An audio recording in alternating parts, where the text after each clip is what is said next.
ప్రయాసపడి భారం మోసుకొనుచున్న సమస్త జనులారా నా యొద్దకు రండి, విశ్రాంతిస్తాను. ఆ తర్వాత నెక్స్ట్ ఏంటి? నా కాడిని ఎత్తుకుని నా యొద్ద నేర్చుకోండి. ఏం నేర్చుకోవాలి? నాలో ఏమున్నాయని నేర్చుకోవాలంటున్నాడు ఆయన.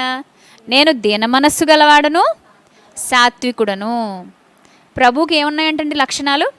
దీనత్వము ఉంది. ఈరోజు ప్రపంచానికి హీరో ఎవడు? గొప్పగా కనబడేది ఎవరు చెప్పండి? దీనంగా ఉండేవాళ్ళ, ఎదిరించి నిలబడేవాళ్ళ? ఎవరైనా ఒక మాట మనల్ని అంటే అనకుండా సెటైర్లు వేసేసేవాళ్ళు ఈరోజు సమాజంలో గొప్పగా కనబడతారు. తెలివైన వాళ్ళు స్పాంటేనియస్గా మాట్లాడతారు. అబ్బా భలే ఇచ్చేసారండి కౌంటర్.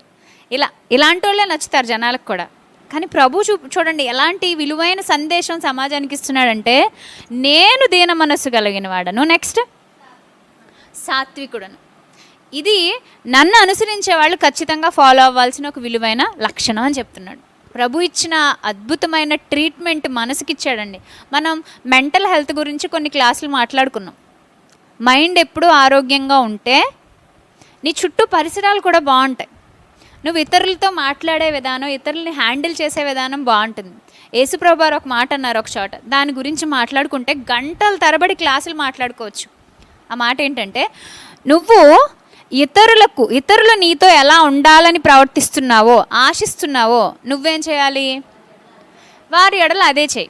ఇతరులు నిన్ను గౌరవించాలని కోరుకుంటావు, ఇతరులు నిన్ను ప్రేమగా చూసుకోవాలనుకుంటావు, ఇతరులు నీకు గౌరవం నెక్స్ట్ ఘనత ఇవ్వాలనుకుంటావు. నీలో తప్పులు ఎంచకూడదు కానీ నిన్ను చాలా విశాల దృక్పథంతో చూడాలనుకుంటావు. మళ్ళీ నువ్వు పూర్తి రివర్స్, ఉల్టా. నువ్వు మాత్రం అలా చెయ్యు. యేసుక్రీస్తు మతం అండి చెప్పింది. మతం చెప్పేవాళ్ళు ఎలాంటివి చెప్తారా? మతం చెప్పేవాళ్ళు ఎలాంటివి చెప్పరు కదా. కానీ యేసుక్రీస్తు ఏం చెప్పాడు? మైండ్ సెట్ని సరి చేసుకోండి అయ్యా, ఫస్ట్ బాగుపడతారు.